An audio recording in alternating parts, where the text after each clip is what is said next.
Olá! Hoje a nossa análise é sobre um tema fundamental para o Brasil de hoje e do futuro: o envelhecimento rápido da nossa população. Exato. A gente vai mergulhar num artigo recente que faz uma pergunta bem direta: o que o envelhecimento da população brasileira tem a ver com a nossa vida? E a ideia aqui é entender, né? Tentar entender as consequências disso tudo pra gente. Isso mesmo. E olha, os números logo de cara já assustam um pouco. O censo de 2022 do IBGE, né, o Instituto Brasileiro de Geografia e Estatística, Sim, os dados do censo. ele mostrou uma coisa inédita. Pela primeira vez, o Brasil tem mais gente com 60 anos ou mais do que crianças de até 14 anos. É um marco histórico, sem dúvida. A proporção de idosos mais que dobrou. Pois é. Isso força a gente a encarar essa nova realidade de frente, né? Com certeza. E assim, viver mais tempo é bom, claro. É uma conquista, em princípio. Sim, claro. Mas o artigo provoca, né? Ele pergunta, tá, mas qual a qualidade desses anos a mais? Como é que a gente garante um envelhecer com dignidade num país que, parece que não se preparou muito bem para isso? Exatamente. E o que é fascinante aqui é que esse envelhecimento rápido, ele acaba expondo quase como uma lente de aumento, sabe? Desafios estruturais que já existiam. Que tipo de desafios? A gente vê, por exemplo, a fragilidade do nosso sistema de aposentadoria. Está sempre em debate, sempre sobre alguma ameaça, né? O texto até menciona uma sanha neoliberal, é o termo que usam lá, para falar dessas pressões para reduzir o papel do Estado, né? Entendi. A questão da previdência sempre volta. Sempre. E junto com isso, tem a infraestrutura. O transporte público, por exemplo, não está adequado para essa população que está envelhecendo, que tem outras necessidades. Pois é. E o sistema de saúde, o SUS, o nosso Sistema Único de Saúde, está sobrecarregado. Falta recurso justamente quando a demanda por cuidados mais longos, por remédio, por atenção básica, só aumenta. É uma pressão enorme no SUS. Enorme. E é muito importante lembrar, envelhecer no Brasil é uma experiência diferente. Depende muito da classe social, da raça, do lugar onde a pessoa vive.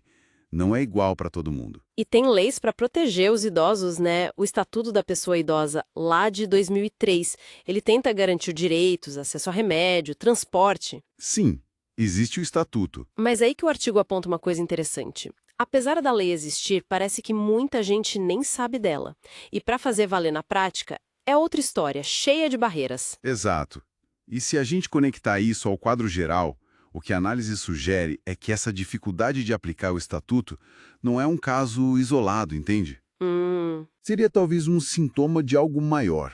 Aquela promessa de bem-estar social lá da Constituição de 88 talvez não tenha se consolidado como deveria. A fonte argumenta que interesses políticos, econômicos, meio que sabotaram esse processo. E aí faltou preparo para lidar com as demandas da infância, da juventude. E agora, de forma muito clara, da velhice. As consequências dessa suposta falha ficam bem evidentes agora. Essa dificuldade toda impacta direto na economia também, imagino. Com certeza. Menos jovens entrando no mercado, né? Significa um peso maior sobre quem está trabalhando, a população ativa. Menos gente contribuindo para a Previdência e, ao mesmo tempo, mais gente precisando de cuidado, de suporte. Exato. Menos contribuintes, mais beneficiários. Isso deixa muito clara a urgência de uma reforma da Previdência. Mas uma reforma de verdade, né? Que não seja só empurrar a idade de aposentar para frente. Que pense o sistema de forma mais ampla. E ainda tem o etalismo, né? O preconceito com a idade no mercado de trabalho. Isso dificulta muito para os idosos continuarem trabalhando ou voltarem a trabalhar.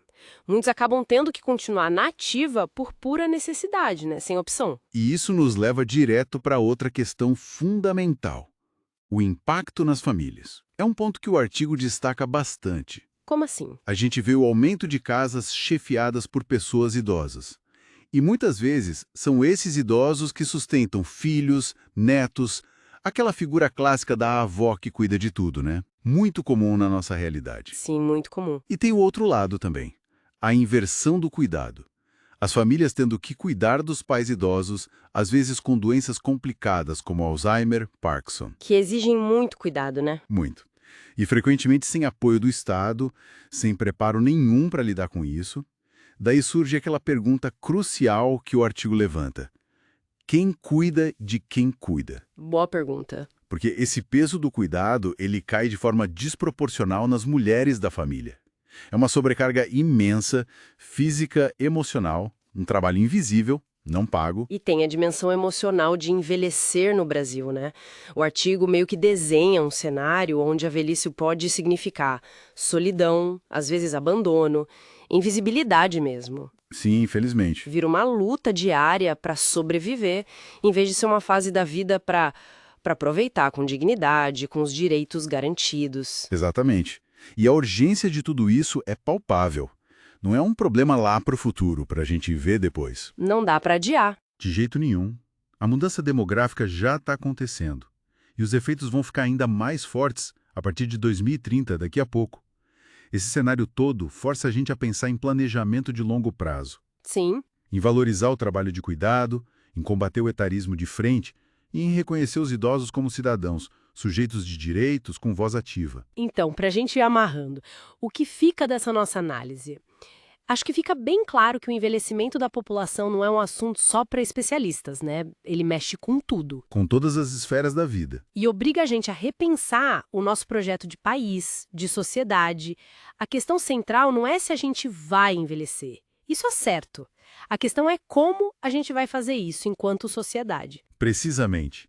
E a reflexão final que o material nos deixa, e que é bem provocativa, é essa. A gente precisa planejar agora. Como garantir uma velhice coletiva que seja digna? Agora, né? Não depois. Agora. E isso exige inteligência, exige alteridade, essa capacidade de se colocar no lugar do outro, exige solidariedade entre as gerações e, claro, exige investimento público sério, bem pensado, bem aplicado. Porque a alternativa... A alternativa, a inação, como alerta a fonte, pode levar a maioria das pessoas para uma situação muito difícil, de penúria mesmo. Se envelhecer é inevitável.